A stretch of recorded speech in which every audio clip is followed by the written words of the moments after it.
disease. Over caution. Some people never will have much. They're too cautious. Now, you can also be too reckless, but you can also be too cautious. This is called the timid approach to life. And my caution was always the risk. Risk used to drive me right up the wall. I used to say, what if this happens? It's called the language of the poor. What if this happens? And on top of that, if this was to happen, look at the fix I'd be in. I better not try. I could always ace myself out. Then I'll tell you what changed my whole life when I finally discovered it's all risky. The minute you were born, it got risky. If you think trying is risky, wait till they hand you the bill for not trying. If you think investing is risky, wait till you get the tab for not investing. See, it's all risky. Getting married is risky. Having children is risky. Going into business is risky. Investing your money is risky. It's all risky. I'll tell you how risky life is. You're not going to get out alive. That's risky.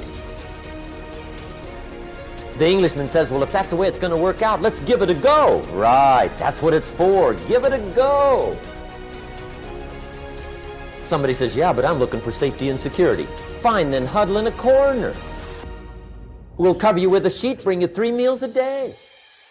And we'll protect you, feed you, look after you, care for you. We won't let anything happen to you, and you'll probably live to be 100. The guy said, well, yeah, I'd live to be 100. But what a way to live. Right. What a way to live, safe and secure. Don't ask for security. Ask for adventure. Better to live 30 years full of adventure than 100 years safe in the corner. And see, it's not important how long you live. What's important is how you live. I found that nothing in life is worthwhile unless you take risks.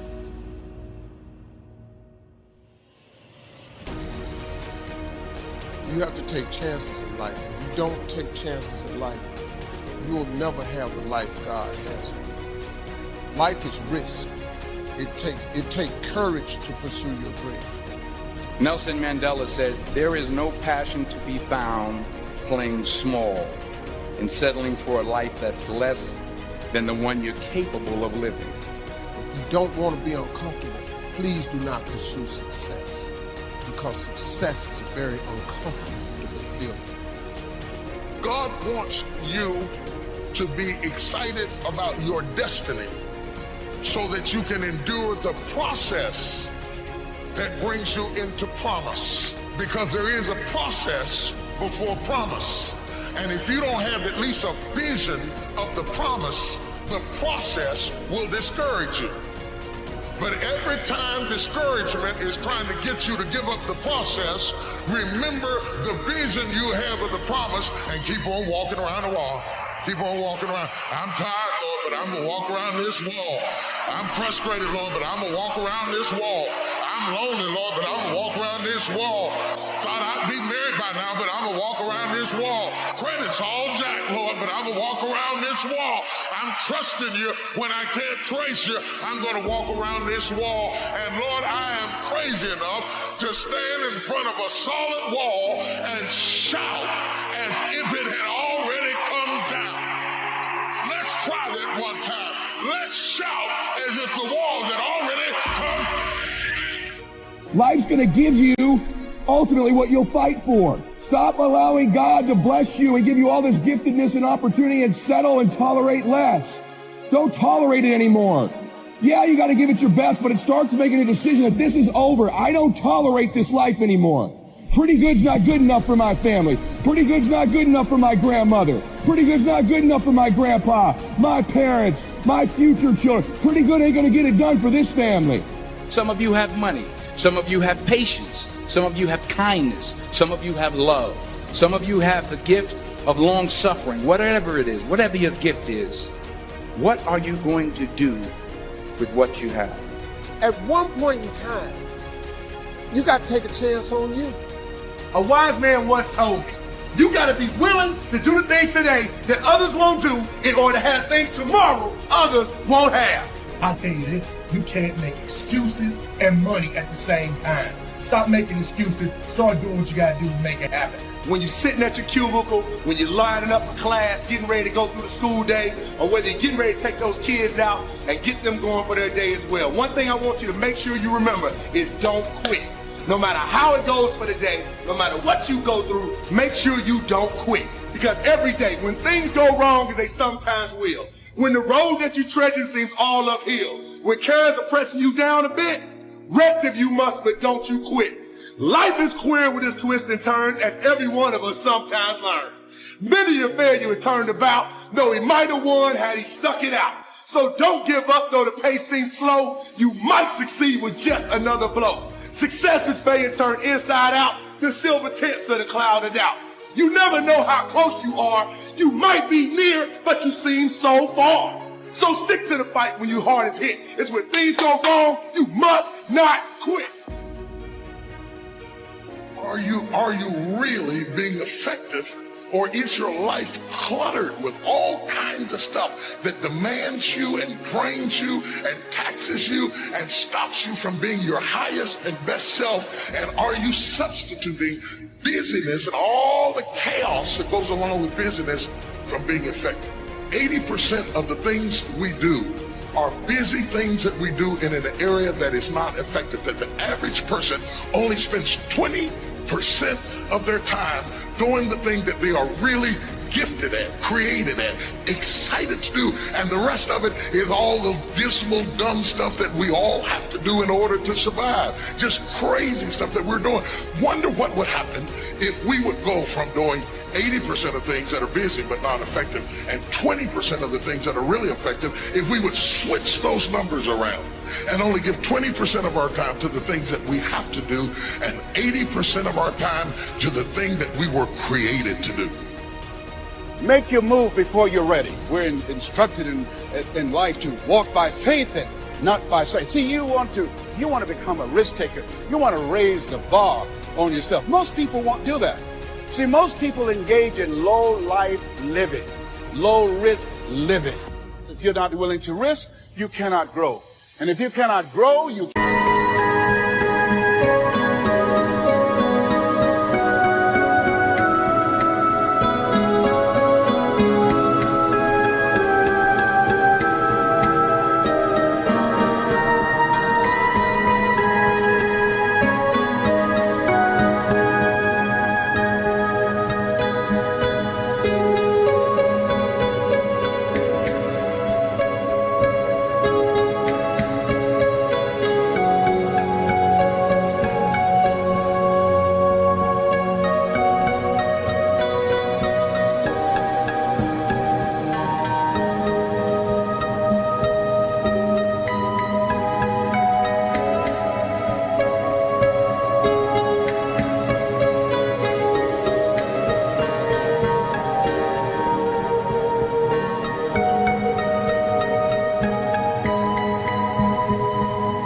cannot become your best. And if you cannot become your best, you can't be happy.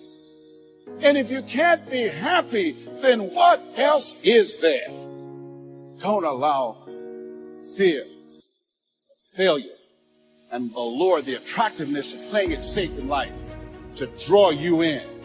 You can't get out of life alive. You got to die to leave here. You were meant to be creative. It takes time to be creative. We do everything except the most important thing is to value our time. If you had time, you would be creative. But in the absence of time and with busyness and clutter and the phone going beep, beep, beep, you all got music playing on your phone, all kinds of stuff. And no matter what kind of song you put on it, after a while you hate to hear it, because every time you hear that sound, you know it's somebody else wanting something else from you that's taking you away from what you are gifted and created to do. Risk used to drive me right up the wall. I used to say, what if this happens? It's called the language of the poor. And I'll tell you what changed my whole life when I finally discovered it's all risky. The minute you were born, it's not risky. If you think trying is risky, wait till they hand you the bill for not trying.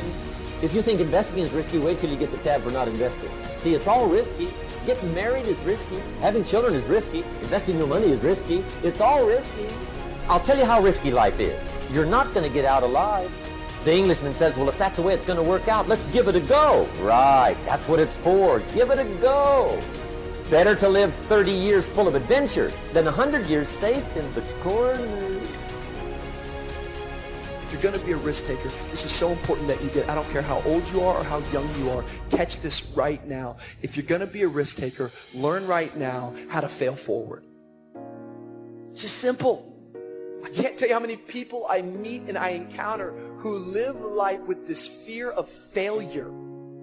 You know what I've learned? I've learned that failing's not that bad. In fact, I've discovered that if I'm not failing, I'm probably not succeeding. Because as I look back at my life, every bit of success, any victory I've ever seen is always laid upon mounds and mounds of failures before it. But if you don't ever put yourself out there to fail,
to get out there to succeed.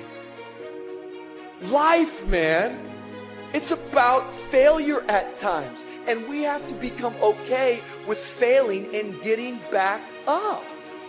When I fall down, I'm not going to let it push me back. I'm going to let it push me forward. I'm just one step closer to the promise that God has for my life. Don't let your past affect your present. Wash your past off of you so that it doesn't pollute your present. You'd be surprised at the people who have ruined where they are with where they came from. And you're not ready for what God is about to give you now because you're still polluted with what you went through then. You'd be surprised at the people who are married to 2 or 3 people, not legally, but mentally and emotionally.